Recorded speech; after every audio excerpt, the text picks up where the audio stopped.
Olá, eu me chamo Bruna. O projeto a ser apresentado é intitulado Covid-19, aspectos epidemiológicos, clínicos e terapêuticos baseado em evidências científicas. Tem por plano de trabalho aspectos epidemiológicos, clínicos e terapêuticos da Covid-19, evidenciados na literatura nacional e internacional durante a pandemia em 2020.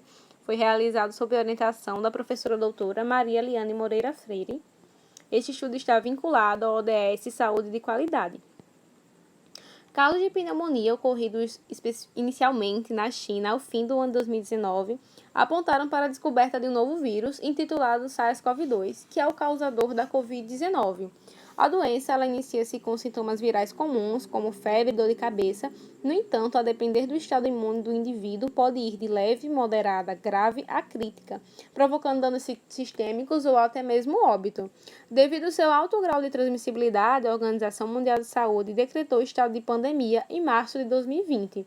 Desta forma, reconhecendo a Covid-19 como uma doença infecciosa, pandêmica, altamente transmissível, se faz necessário aprofundar o conhecimento sobre esta patologia.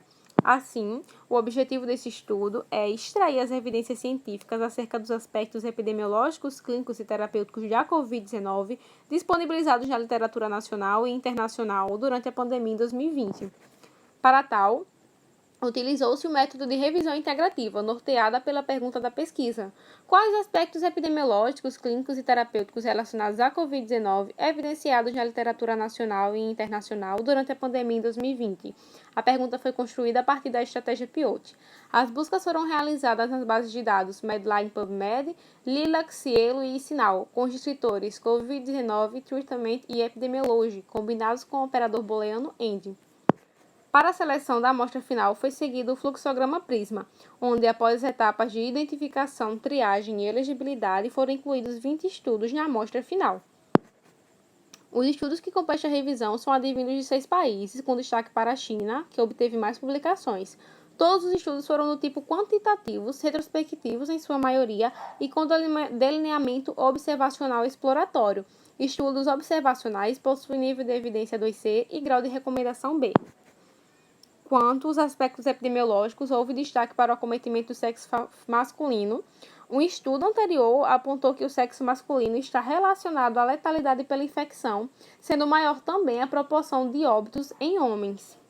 Quanto à idade mínima e máxima mencionada, variou entre 2 e 90 anos, salientando que indivíduos mais velhos são mais suscetíveis a formas graves da doença. O tabagismo foi o fator de risco mais prevalente, e o tabagismo ele eleva a expressão da enzima conversora da angiotensina 2, a ECA2, que é um receptor da SARS-CoV-2. Esse mecanismo ele é semelhante também na hipertensão, que foi a comorbidade de destaque.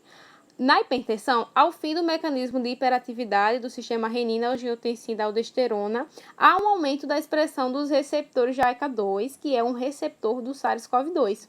Assim, o vírus, ao adentrar no organismo do hospedeiro, ele possui inúmeros receptores de ligação, o que pode provocar uma resposta imune exacerbada.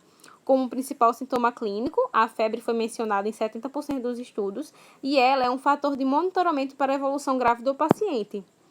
No diagnóstico laboratorial, todos os estudos mencionaram o uso do RT-PCR. O RT-PCR ele identifica o RNA viral por meio dos marcadores genéticos do vírus e é o padrão ouro no diagnóstico da Covid-19. No exame de imagem, o exame mais mencionado nos estudos foi a tomografia computadorizada de tórax, a TC de tórax, e ela é tida como um diagnóstico diferencial, pois evidencia a opacidade em vidro fosco bilateralmente. Quanto aos exames laboratoriais, houve destaque principalmente para a linfopenia, o aumento da proteína C reativa, a PCR, e o aumento da enzima lactato desidrogenase, a LDH.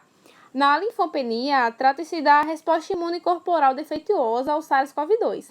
Iniciam-se, assim, as primeiras manifestações clínicas, que, por sua vez, também estão associadas à chamada tempestade de citocinas, a elevação dos marcadores inflamatórios das citocinas. Dentre esses marcadores inflamatórios, a mais sensível é a PCR, a proteína C reativa, o que justifica sua elevação em pacientes que são acometidos pela doença. Além disso, quanto ao aumento da enzima LDH, A LDH ela está presente em células hepáticas, cardíacas, pulmonares e em outros tecidos. Quando apresenta-se elevado na corrente sanguínea, principalmente em casos de Covid-19, é um indicador de prognóstico ruim, pois geralmente está relacionada à dispneia. Quanto aos aspectos terapêuticos, no tratamento farmacológico, houve destaque principalmente para os antivirais, o uso dos antivirais foram mencionados em todos os estudos, com destaque para os fármacos lopinavir e ritonavir, seguido dos antibióticos azitromicina e mofifloxacina, da glicoproteína interferon alfa e dos corticosteroides, o metilprednisona.